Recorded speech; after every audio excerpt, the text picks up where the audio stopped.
We couldn't be more delighted to be at NWS5.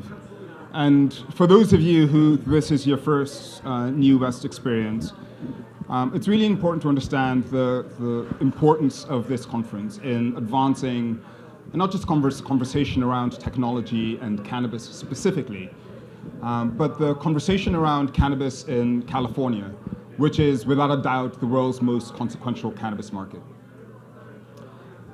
While much of the conversation has been around technology, investment, and scale, it's critically important that we also talk about the rich, long, and extraordinary tradition of cannabis in California. And you cannot talk about cannabis in California without talking about cannabis in Humboldt County. Humboldt. Clearly, there's quite a few people in the room who agree. There's reason for that. For a country where cannabis has been illegal for the better part of a century, where cannabis has been grown in basements and attics and backyards hidden by tall fences for all of that time, Humboldt and the Emerald Triangle have been the one part of the country which has borne a really strong association with cannabis and has not just shaped and been critically influential in advancing the legalization of cannabis in the country, but in building the genetics that have laid the foundation for cannabis as we know it in this country. So we couldn't be more delighted to be having this panel with some of the most seasoned, experienced, and insightful people from Humboldt to help us better understand what is happening in Humboldt now as we have this inflection point. Where after a century of first prohibition and then loose regulation, as this market transitions into a much more tightly regulated, much more competitive, much more complex space, how are the growers in Humboldt County, who have been so instrumental to getting cannabis in California, cannabis in the country to where it is today, faring as we make this leap? What challenges and opportunities do we see in that region? And what's next? So we have three extraordinary panelists. Candidly, I'm going to try and keep myself out of this conversation. But by way of introduction, my name is John Kagia, and I'm the Chief Knowledge Officer with New Frontier Data. Briefly, for those of you who might not know us, New Frontier is a data research and analytics firm focused exclusively on the legal cannabis industry. We have spent the better part of 5.5 years now, not just trying to understand where the cannabis industry is today, but where it's going. We have a team of researchers, market analysts, statisticians, data scientists, who leverage the data that we capture from growers, processors, producers, from governments at county, city, state, and national levels, and international organizations, to build a tapestry to help us understand the broad dynamics that are shaping the evolution of this market, and critically, how these dynamics are shaping the future of not just the emerging California market, not just the emerging US market, but the foundation we're laying for a global cannabis economy.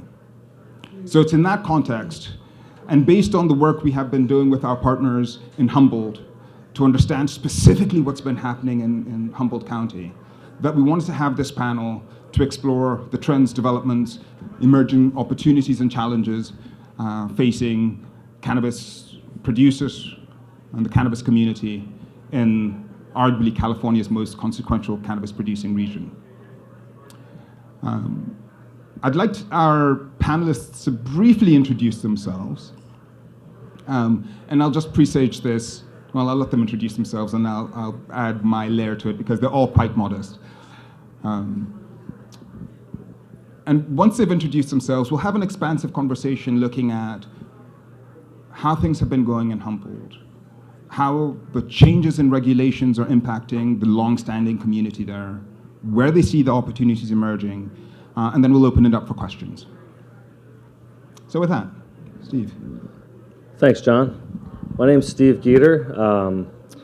It says on my badge here, I'm the president of Humboldt Green. Humboldt Green is one of the companies I started in Humboldt to help bring the community together. I first opened a grow shop about 19 years ago, selling gardening supplies to farmers and offering advice. And then as we expanded our business model into an event company to help bring community together We've held events like Humboldt Green Week. We came up with that concept, bringing all things green in Humboldt together. Earth Day and Cannabis, same week celebration. As well, Humboldt Green started a consulting company called 1 Degree Consulting, and we help farmers go through the regulatory hoops to get to a legitimate, legalized, regulated, highly regulated market, and also brand themselves and come up with business plans. So I have a long history of selling supplies and helping folks find solutions to gardening and farming and all their kind of biz, and then started doing the consulting as well and community events. And we recently opened a dispensary, which is a micro business as well, doing retail as a dispensary. We have distribution as well as manufacturing in our integrated plant touching side. Now, the first time I ever heard someone say, "Is your business plant touching or non-plant touching?" I knew I was on another planet. So with that, I'll pass it over to Sunshine.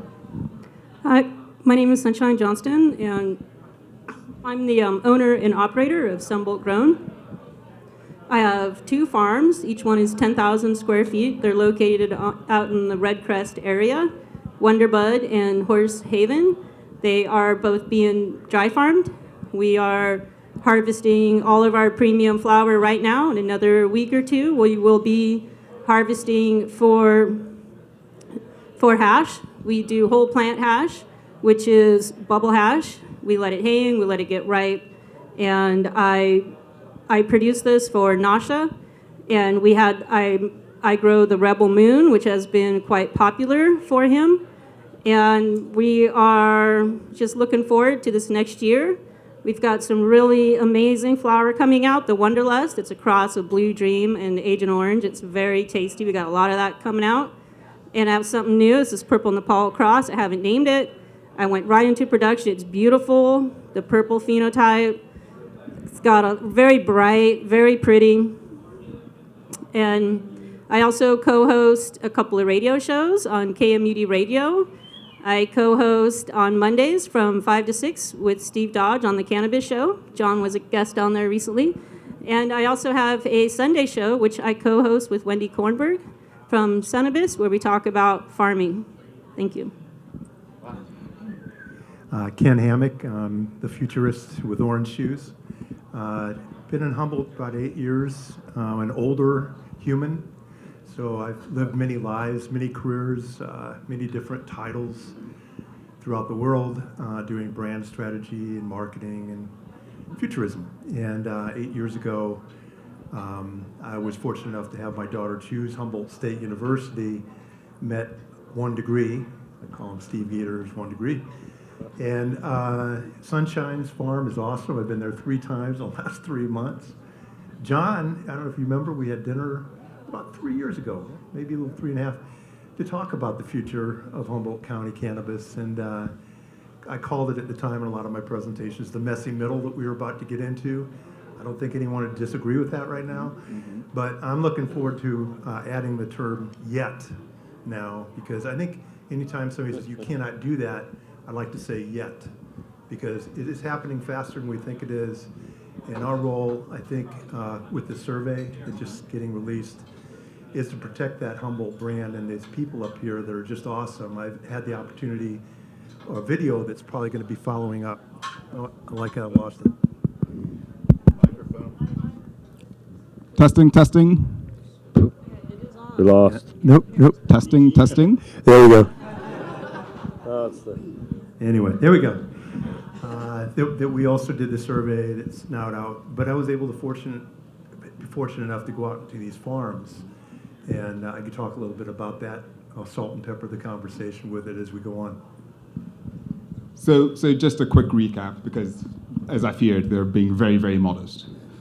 In reverse order, Ken is a futurist in the truest sense of the word, and candidly, I had not met a futurist until I met Ken.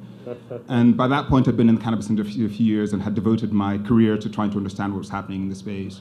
And the mind walk that Ken and I went on, the perspective that he has, based on the fact that he has lived multiple lives at the very, very highest levels of some of the most consequential social, technological innovation changes in our economy, have meant that the lens he brings to cannabis is truly singular. One of the most insightful perspectives I've seen. Humboldt's Sunshine's farm is a work of art, a dry-farmed, just sustainably oriented production center that, to me, was a perfect counterpoint to commercialized, mechanized, highly technological cannabis production.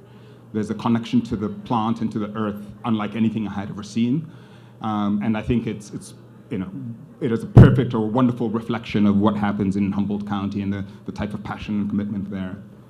And then Steve is just entrepreneur extraordinaire. When he does his long introduction, you start to realize the scale of the businesses and initiatives he's involved in. But in that context, we felt that these were three perspectives, three voices that would be a beautiful complement to helping us have this conversation about what's happening in Humboldt. So maybe to begin first, for the audience who may not really understand what Humboldt is, what the Emerald Triangle represents, perhaps if you could share like a personal story that illustrates what Humboldt, what the Emerald Triangle means to you and what it means for cannabis.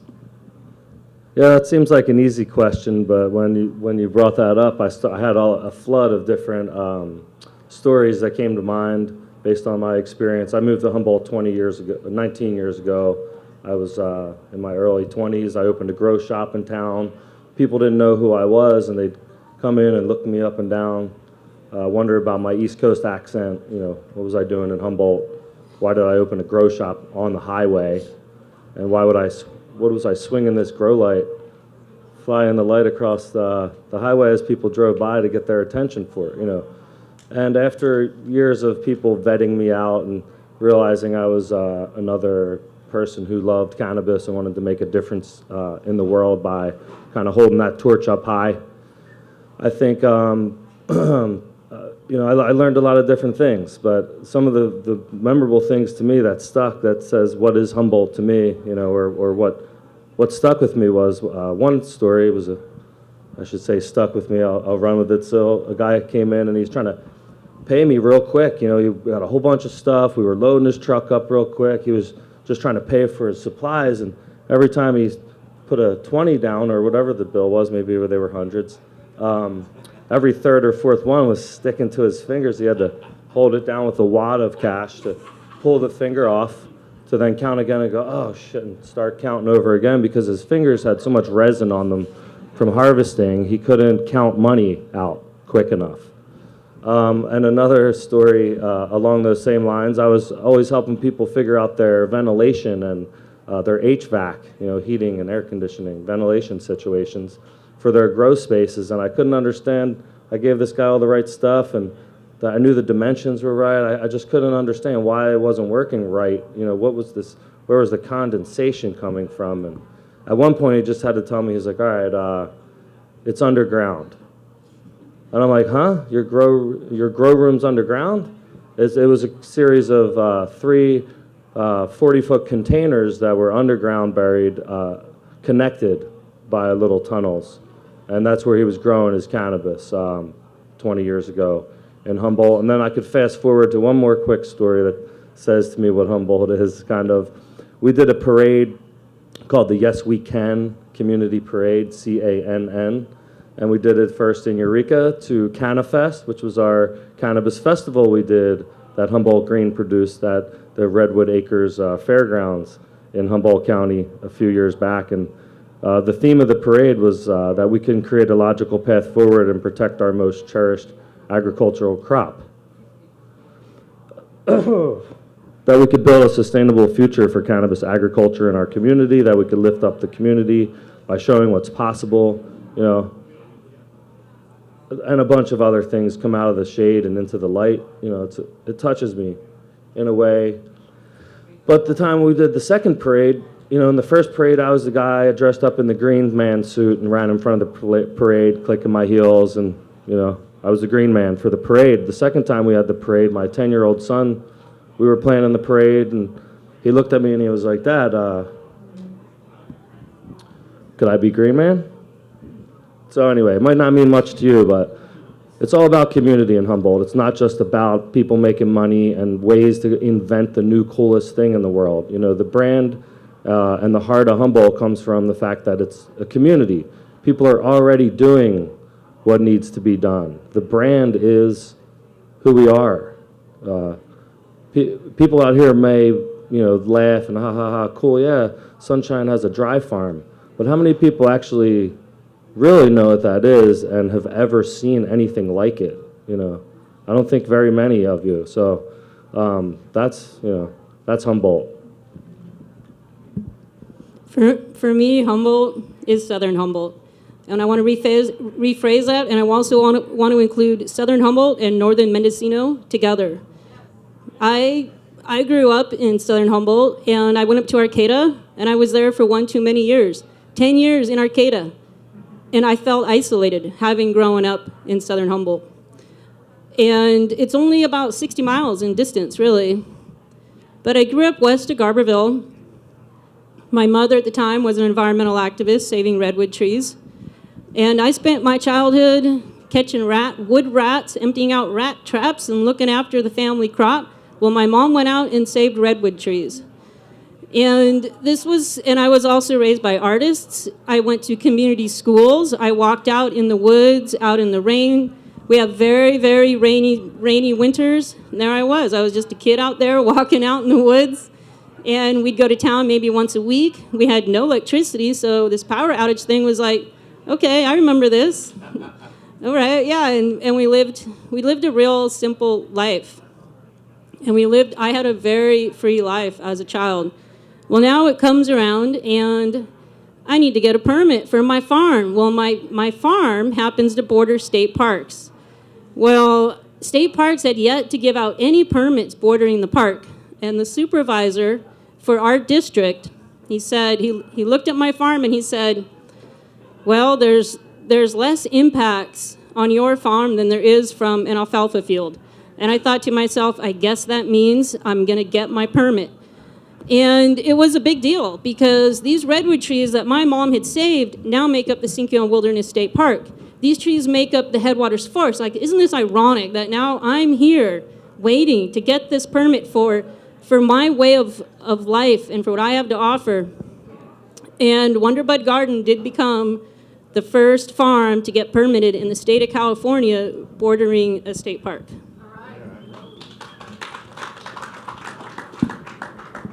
John, it's dangerous to ask me to tell a story because I've got so many, so I'm just going to keep it really brief because otherwise we'll be here all afternoon.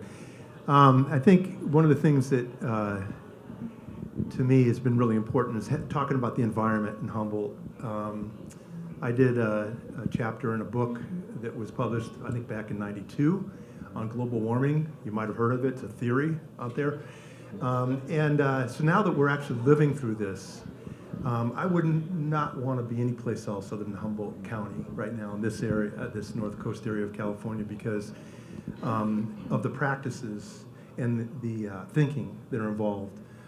Sunshine's farm is a great example, but others too that are really pushing the envelope in terms of how do you farm sustainably. How do we rethink the whole cycle? So I guess the last end of the story is when we were out doing the survey and actually filming and droning farms, some legal, some not, in the hills of southern Humboldt. One was getting to be dusk, and the directions in Humboldt when you get up there are not necessarily normal. So you go, how many miles, we don't know, how far, we don't know, but you just keep going down the road till you get a fork in the road, and when you get to the motorcycle memorial, take a right. We had no idea. Well, we came to the motorcycle memorial, motorcycle wheel with flowers on it, and we took a right, and we got to the farm. I have no idea where I was, but in terms of data, I don't know how many farms they said. Maybe at one point we were serving 60 to 70% of the country from the Emerald Triangle up here. But it's hard to put your mind around the data until you come to not a fork in the road, but there was like 5 different offshoots of this one dirt road that would barely even fit 1.5 cars. And I come to this point, and we stopped to do our turn, and I said, so what's down there? About 200 farms. What's down there? About 300 farms, et cetera. And then all of a sudden, the magnitude of this came upon me that realized that this really is the most amazing area for cannabis. And that's a perfect segue, Ken, because that's what we're here to talk about. How this place, this region that has been so fertile to the cannabis story of the US is transitioning into this newly regulated environment. So as Ken mentioned, New Frontier Data and our partners in Humboldt Green, Sunbolt Grown, and Icebox Flat Farms partnered on a survey of cannabis growers at the advent of adult use legalization in California. And the questions we're trying to answer was this: how are cannabis growers in Humboldt currently producing cannabis up there? And what are their concerns, apprehensions, what opportunities do they see as the state's market makes this transition? So just a few numbers to contextualize this. If California has been estimated to have upwards of 50,000 cannabis producers across the state, the vast majority of those are in the Emerald Triangle, the Tri-County area, including Humboldt, Mendocino, and Trinity counties. If there are over 10,000 growers who are based in that region, today licensed by the state under the new regime, only a little over 700 have been licensed. What implications does that have for the other 10,000 growers who have not yet made that transition? And what does that mean for the outlook of cannabis cultivation in California? So a few other points of context. Under the new legal regime, even though Humboldt has not only been the epicenter of cannabis production for California, it is also believed to have been kind of central to the fact that California produces or has historically produced the vast majority of cannabis consumed by the rest of the country. Since adult use legalization, Santa Barbara County has actually received more cultivation licenses than Humboldt. So there are nearly 900 licenses that have been issued in Santa Barbara relative to the 700 or so that have been issued in Humboldt. So for the first time, there's a new region emerging as a true competitor to Humboldt, and part of the reason for that is proximity to Los Angeles, which is going to be the largest city-based market in the world. So what does all this mean for the growers in Humboldt, and how are they navigating this transition? And this is the question I'd like to ask each of you. What are the biggest challenges you see stakeholders in Humboldt's cannabis ecosystem facing, and how are they navigating that as we make this transition from the loosely regulated medical market to this much more tightly regulated adult use environment?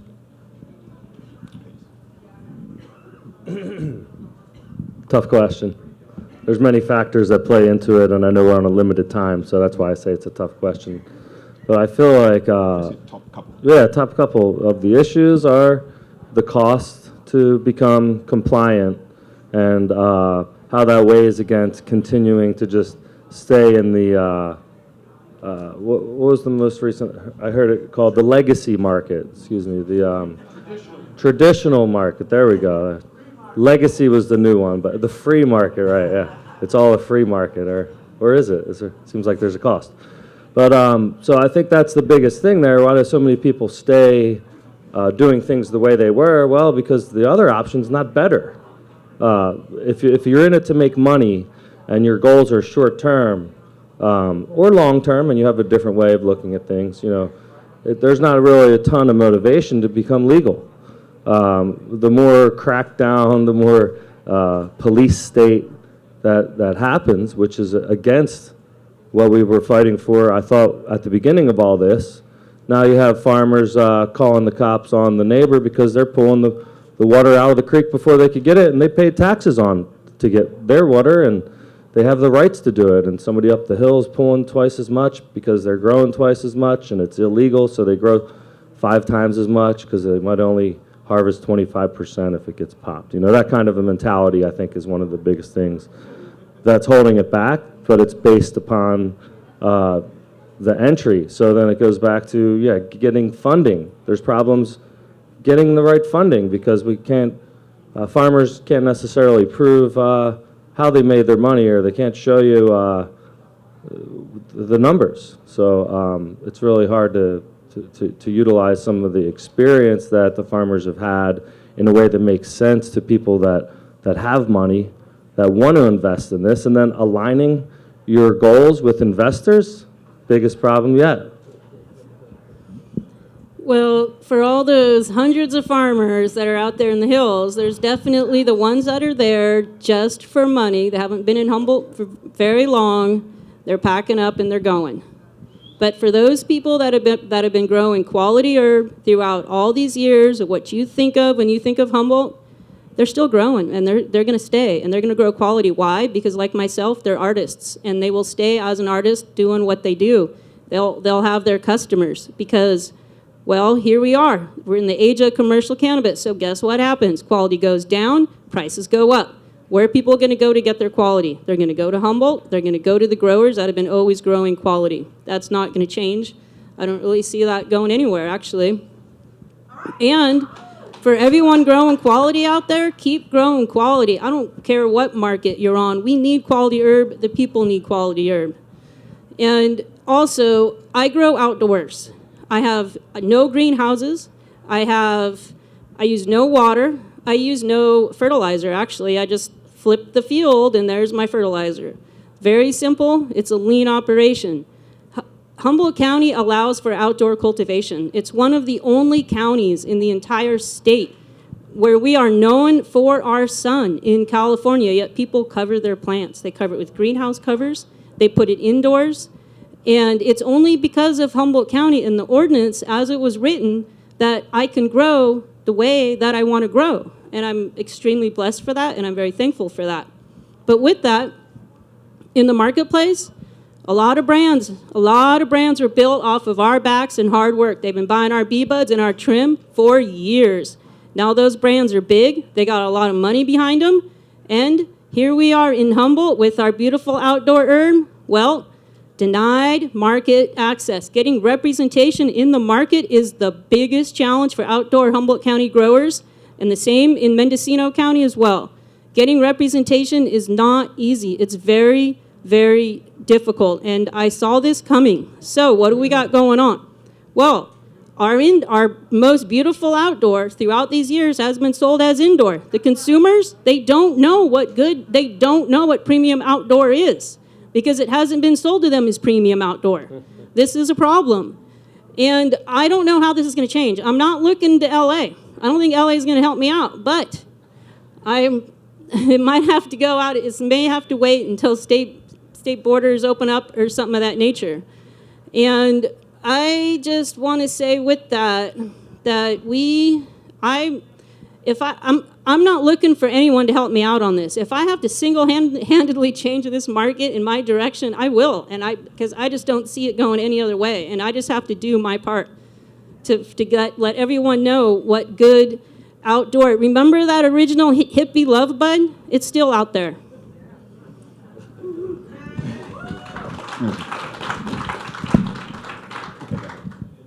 Just real quick, my daughter, we were talking about TV. You know what TV is? Maybe some of you do. Most of you don't, probably. Anyway, we used to have it, and used to watch a lot of cowboy shows. And I just echo what I just heard here today. Some of the toughest people I've ever met in my life aren't cowboys. They're farmers. And doubly so farmers in Humboldt County, because they're just tough as nails. I think we have testament to that here. Sunshine, I wanted to come back to something that you'd said, because I'm not sure a lot of people understood how it is possible for you to grow cannabis without water.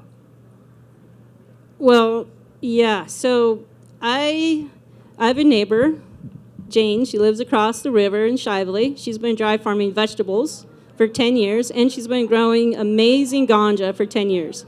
A few years ago, she said, hey, come to my farm. I want to show you my dry farm cannabis. And I knew I could do it. I'm like, I think I can do this. I saw her farm. I went home. I put them in the ground.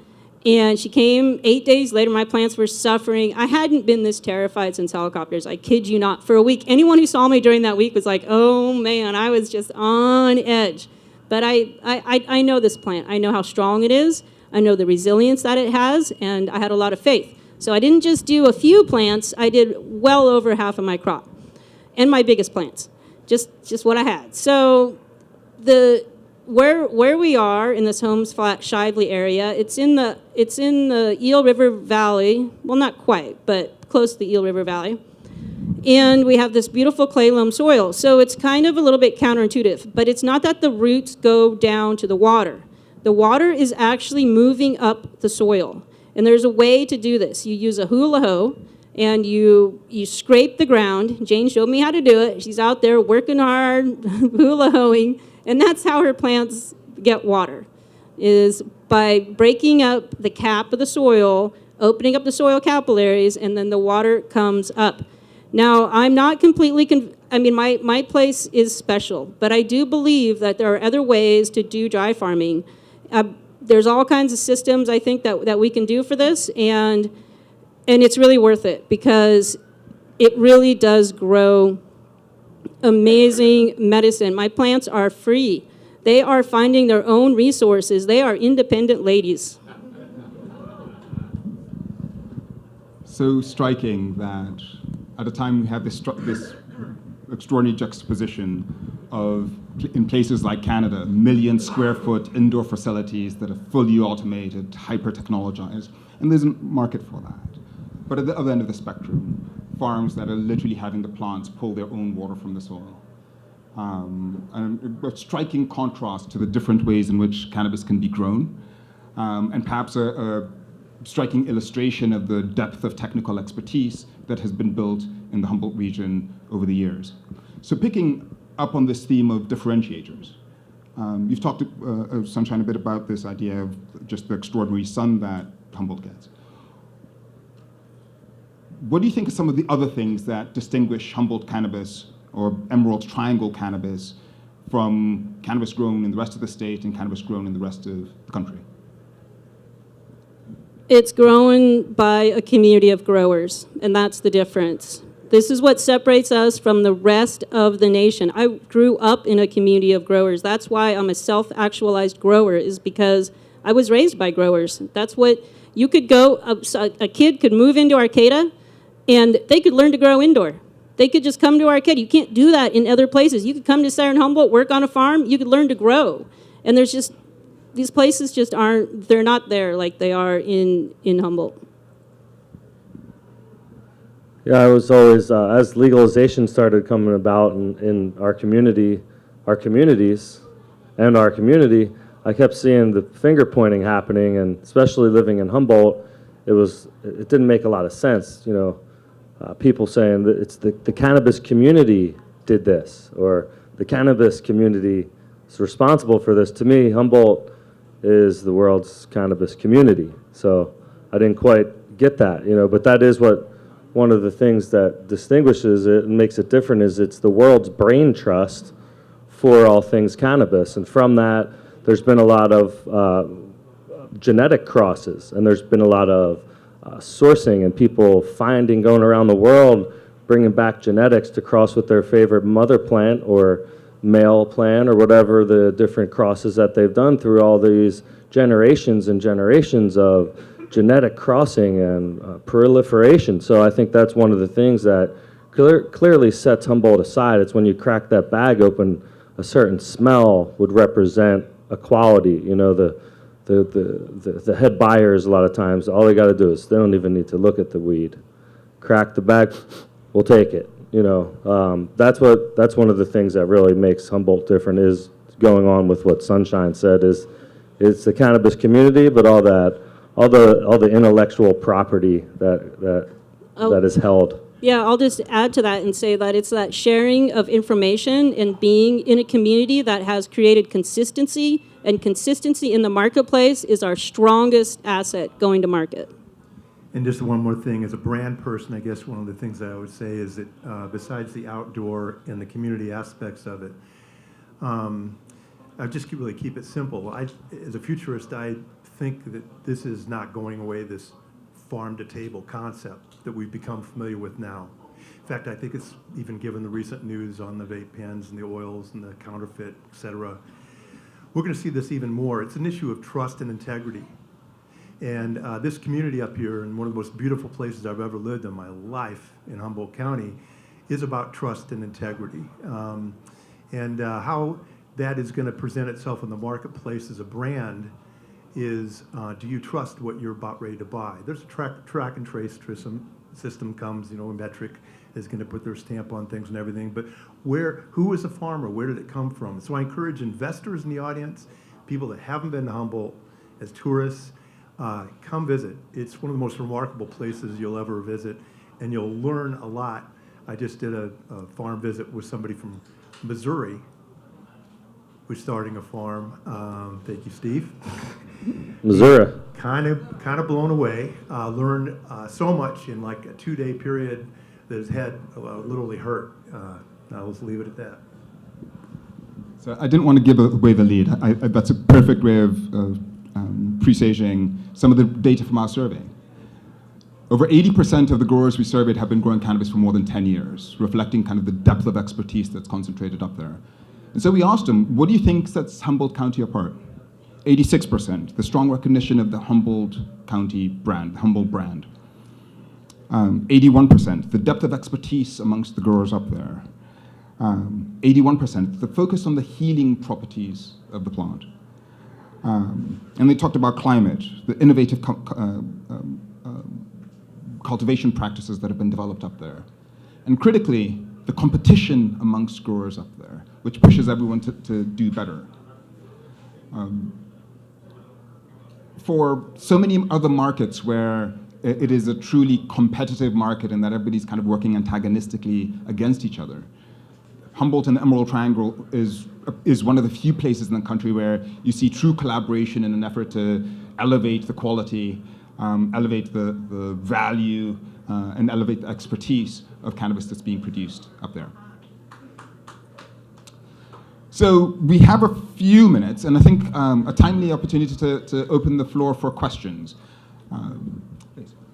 What's the impact of corporate America coming your direction? Have they arrived, and when they arrive, what's going to happen to them? So to repeat the question for the ones in the back, what is the impact of corporate America coming into cannabis, coming into Humboldt, and when they arrive, what's going to happen? They're just coming for our knowledge, and they're taking what they can get for free, and then they're taking it to wherever they go and using it. I'm not really seeing a whole lot of corporate. We're far. We're quite a distance from market, but they can come and they can see what we're doing and learn from that and take that elsewhere. And I will say that in Humboldt County, we do have a history of being anti-corporate, and of course now, yeah, we do have a history of anyway, I'll just leave it at that. I would say their corporate is there, and part of the reason that Humboldt has a hard time, as Sunshine pointed out earlier, being represented properly in the market is because of that fact that everything has to go through a distributor. So no matter how good your weed is, you're still going through that distribution chain. And as far as I can see, that's pretty well locked down by corporate America. Maybe I'm missing something. If so, please come talk to me after. So I want to ask you a variant of that question, which is, for the stakeholders in the room who might not understand the types of opportunities that might be up in Humboldt County, how would you advise them to begin to explore those opportunities and contextualize them more broadly within this California cannabis market? Actually, a really good start is Humboldt Cannabis Tours, a friend of ours who came and sat at our table about 3 years ago, had a similar conversation. He does an excellent job in talking about the history, present, and a little bit about where it could be going. 1 Degree Consulting would be one of the first stops that I would make. Tours can be set up that are more business-oriented, investor-oriented. We just entertained a couple of those recently, and they left very happy and kind of overwhelmed. The other thing I'd say about corporate, Nat Pennington and his wife are expecting, and the lights were out in Humboldt because of the PG&E shut-off, and he could not make it down for this, but he did text me and said he wanted to have one thing said, that in terms of craft cannabis, which what Humboldt's brand is known for, the influx of genetically modified GMO, these products should be labeled as such, so that at the end, and Steve's on my the Gangery dispensary, when we sell things, people have that choice and say, no, we don't want that. We want organic. We want sun grown, etc. Leading the right. I was wondering if you could speak to the RFP that's out right now for branding of Humboldt County cannabis and where the genesis of that came from, what your hopes are for where that will go. So just a quick recap of the question. Project Trellis, a Humboldt-based organization, has just put out a request for proposals for a branding agency that will help brand cannabis from Humboldt as a region, as opposed to or leveraging the region's brand. Great question.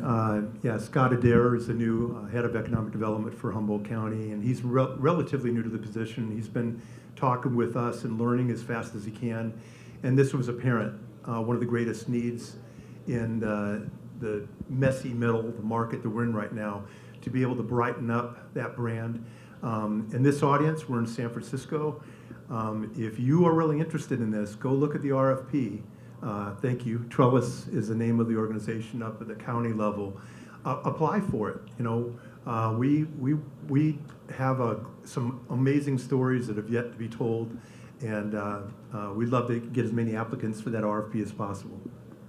Yeah, I would say that one of the things I've noticed about Humboldt County is that we have people come there to be healed. It's a beautiful place. The ocean, the redwood trees are regenerative just by their own properties. And people do come to be in the redwoods. It's very, very relaxing. It's very peaceful. And in branding Humboldt County, I feel that it's important to keep it focused and to really think about who do we want to attract to our community? Who do we want coming here? Who do I want to be greeting on the streets of Garberville who's here for the first time? And I feel that that's just a very important aspect. And if it were me, I would be thinking about the healing side, and I would also be thinking about the spirituality, because one of the things that we have spiritual illnesses, and we don't talk about it, but I feel that it's really a big issue in our culture and in our societies, and coming to Humboldt to be spiritually healed is also a great destination. If I could add something quick, I don't want to sound conceited, but I think we should, the brand of Humboldt could be something along the lines of like Humboldt Green, keep Humboldt Green, that kind of a theme. That's our company that we started, and that's our brand. And I feel like putting an RFP out to look wide and far to find out what the brand is, who should brand Humboldt, is maybe not the best way to even go about that. I think it might have been, another good approach might be to have a meeting with people that have done a decent job branding Humboldt in general and start there. I think the last thing Humboldt needs is someone from out of town coming in and telling Humboldt how to brand Humboldt again. So It's okay, just Cautionary tale for those going after the RFP, that you do your homework before you get up there. Oh, and by the way, it's Southern Humboldt. People are going to land at the Arcata Airport, and then they're going to realize that they're actually 60 miles away. John, I didn't say hello to you earlier. Thanks for a great panel. And also, Sunshine, people may not know, opened up her farm to state officials and anyone who wanted to look, and was probably one of the main forces for why things move forward in Humboldt. So my hats are off to you. Okay, so now let's get dirty a little bit. So you said that the black market's starting to go away, farm practices, or there's some decrease. The economy's shrinking, right, in Humboldt County. Would you say that? No? I don't know. No? a little bit, yeah. Okay, Seems so like it. is that are you Yeah, guys, definitely. is that like a temporary thing and you're fine with it? Or do you worry that there's going to be a continuing, another salmon went, timber went, black market or legacy market or whatever you want to call it market is going away. Are you happy about that, and how can you talk about that? I think it's going to have a bigger impact than we realize as of now. And like Sunshine says, Southern Humboldt, she says that's Humboldt. Southern Humboldt is that much different than Northern Humboldt in the fact that there isn't anything else to do for business but grow weed. Northern Humboldt has more businesses, so there's other economy. And so you see a bigger impact, I believe, around Northern Humboldt, although Garberville is almost a ghost town. I was just there, there was, it was a power outage. Okay, never mind.